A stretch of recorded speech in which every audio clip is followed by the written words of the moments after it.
안녕하십니까. 순천 성경침례교회 박인기 목사입니다. 오늘은 성경을 성서라고 부르는 자들에 대해서 말씀드리겠습니다. 여러분은 여러분이 보는 성경에서 성서라는 용어를 보신 적이 있습니까? 아마 성경을 수십 번 읽은 사람이라 할지라도 성경에서 성서라는 용어는 찾아볼 수가 없을 겁니다. 그런데 많은 신학자들과 목사들이 성서라는 용어를 사용하고 있습니다. 왜 그럴까요? 결론을 먼저 말씀드린다면 그들은 사탄에게 점유된 사탄의 종들입니다. 의도적으로 성서라는 용어를 선호하는 신학자들과 목사들의 배후에는 하나님께서 쓰신 성경의 권위를 약화시키려는 사탄의 간교한 계략이 있다는 것을 알아야 합니다. 한국의 기독교계에는 성경을 성서라고 우기는 집단이 대표적으로 네 부류가 있습니다. 첫 번째 부류는 로마 가톨릭입니다. 로마 가톨릭은 성경을 믿지도 않고 성경의 권위도 인정하지 않으면서 세계를 지배하려는 정치적 목적으로 성경과 기독교를 이용하는 이교도 집단입니다. 우리나라에서는 천주교라고 불리는데 다시 말해서 천주를 믿는 종교 집단입니다.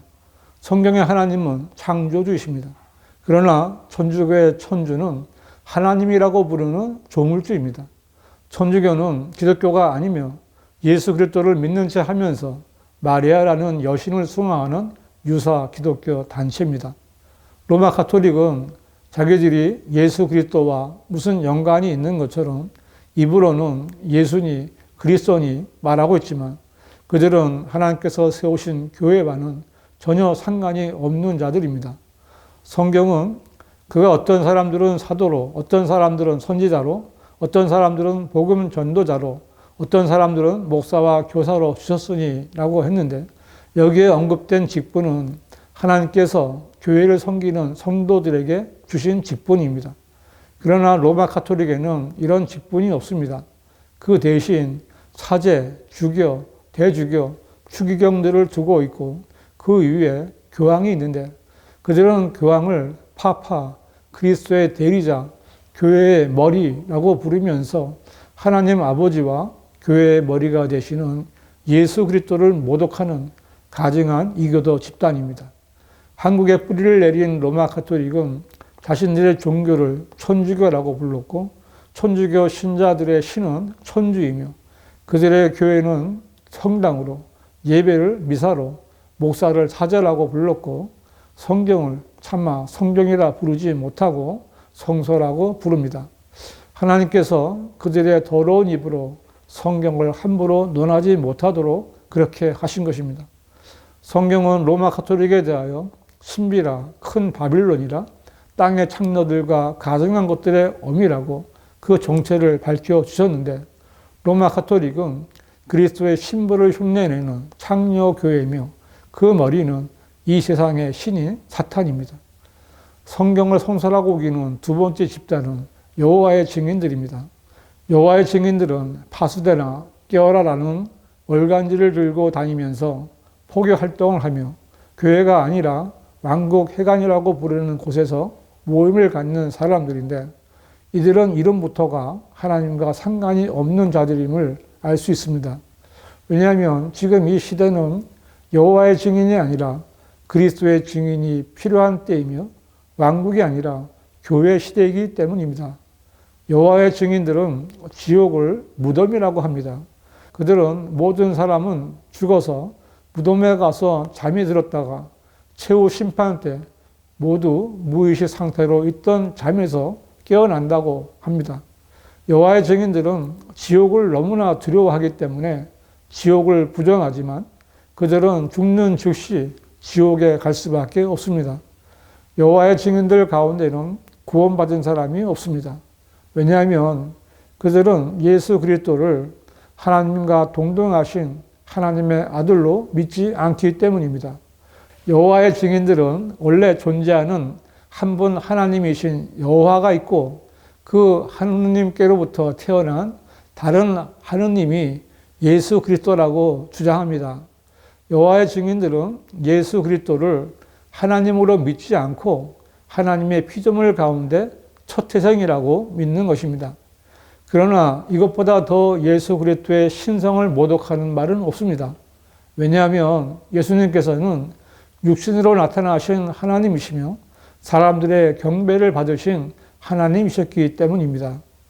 여호와의 증인들이 보는 신세계 역본에도 요한복음 10장 30절에 나와 아버지는 하나입니다 라고 되어 있고, 요한복음 20장 28절에도 부활하신 예수님을 보고 도마는 나의 주 나의 하나님 하고 대답하여 말하였다라고 되어 있습니다. 그럼에도 불구하고 그들은 예수 그리스도가 하나님이 아니라고 우깁니다. 그들은 자기들이 보는 신세계 역본도 믿지 않는 자들입니다. 그들은 구원을 행위와 연관시켜 행위를 강조하며 열심히 종교 생활만 하다가 죽는 즉시 지옥에 가면 그때서야 자신들이 속았다는 것을 알게 될 것입니다. 그들은 주님으로부터 너희 저주받은 자들아 내게서 떠나 마귀와 그의 천사들을 위하여 준비한 영원한 불 속으로 들어가라는 말씀을 듣게 될 것입니다. 누가 이들을 속였겠습니까? 그들은 사탄에게 속아서 사탄의 종노릇을 하는 자들입니다. 성경을 성서라고 우기는 세 번째 집단이 성서 침례 교회입니다. 성서 침례 교회는 미국에서 투쟁하는 근본주의자라는 별칭으로 불린 프랭크 노리스 목사의 건의에 반대하던 목사들이 설립한 성서 침례 선교회가 그 시작입니다. 성서 침례 교회는 자신들을 근본주의자라고 주장합니다. 근본주의란 직역 성경을 근거로 한 정통신앙을 말하는데, 그들은 말은 그렇게 하지만 그들에게는 직역된 바른 성경이 없습니다. 성서 침례 교회는 자신들의 기원을 재침례 교도라고 하면서도 이들이 보는 성경은 개역 성경입니다. 개역 성경에는 침례가 없고 세례만 있습니다. 성서 침례 교회는 그 이름값도 못하고 세례를 침례라고 읽으면서 침례를 주는 이상한 교회였습니다. 그런데 어느 때부턴가 개역 성경을 버리고 킹 제임스 흠정역을 보는 성서 침례 교회들이 생겼습니다. 그들은 킹 제임스 성경이 정통성이 있다면서 그 우수성과 정확성을 신뢰하기에 영어 킹 제임스 성경을 번역한 킹 제임스 흠정역을 사용한다고 자랑을 합니다.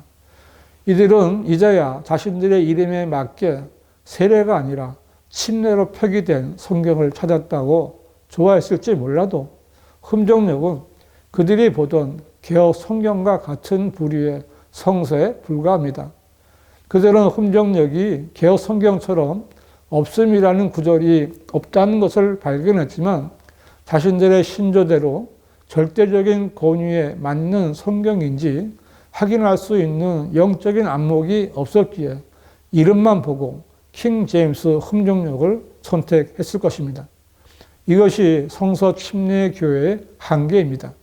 원래 침례 교회의 정체성은 모든 면에서 로마 카톨릭의 비성경적인 것을 반대하는 반카톨릭을 의미합니다. 그러나 로마 카톨릭 성서를 사용하면서 오염된 성서 침례 교회는 다른 성경조차 분별할 수 없게 되어버린 것입니다.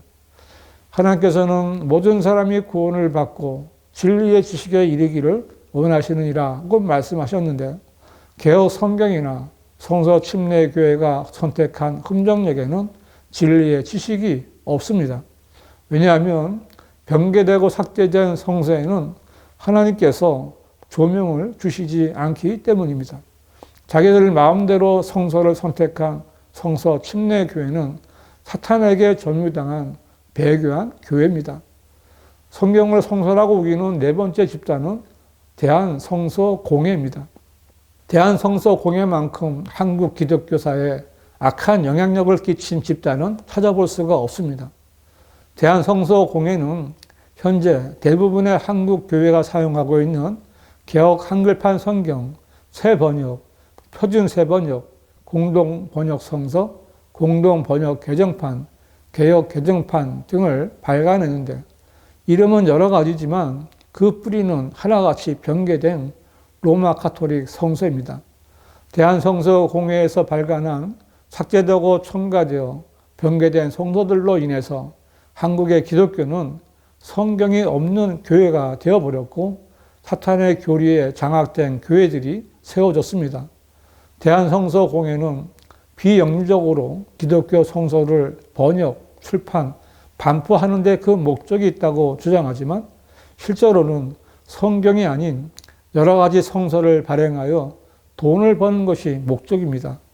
사도 바울은 이미 하나님의 말씀을 변개시킴으로써 이익을 취하는 여러 사람들에 대해서 경고했는데 대한성서공회가 바로 변개된 성서들을 만들어 이익을 취하는 집단입니다.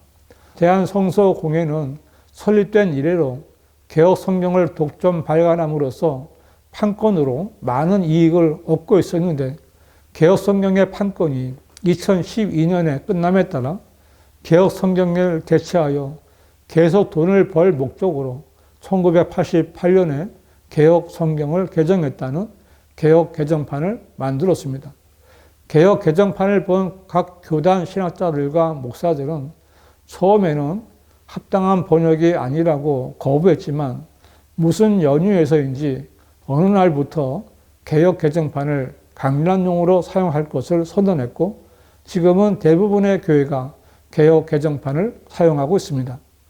대한성서공회는 개혁 개정판에 대한 판권으로 막대한 이익을 얻고 있으며 한국 교회는 성서주일이라는 날까지 정해서 전 교인들의 헌금을 거두어 대한성서공회를 지원하면서 교인들을 바보로 만들고 있습니다. 대한성서공회는 그럴듯한 목적과 동기를 가지고 성경을 배포한다고 하지만 실제로는 변개된 성서를 보급함으로써 하나님의 사역을 방해하면서 돈을 버는 사탄의 종들입니다. 짧지만 성경을 성서라고 부르는 자들에 대해서 알아보았는데 조금만 생각해봐도 이들의 배후에서 조종하고 있는 영적 세력은 사탄이라는 것을 쉽게 알 수 있습니다. 여러분, 교회에서 성경을 성서라고 즐겨 말하는 목사나 유튜브에서 성경을 성서라고 부르는 신학자들은 하나님의 종을 가장한 사탄의 종들이니 주의하셔야 합니다. 그들은 정중한 말과 그럴듯한 언변으로 순진한 사람들의 마음을 미혹하는 자들입니다. 대한성서공회의 개혁 한글판이나 개혁 개정판, 또 정동수의 흠정력 등은 그들 스스로 성경이라고 부르지 못하는 성서들입니다. 성서는 사탄의 종들이 좋아하는 책들이지만 하나님께서 인정하신 성경이 아닙니다. 교인 여러분, 여러분은 성서가 아니라 바른 성경부터 찾아서 보셔야 합니다. 한글로 된 바른 성경은 오직 한글 킹 제임스 성경뿐입니다. 바른 성경에 대해 알고 싶으신 분은 문자나 전화를 주시기 바랍니다.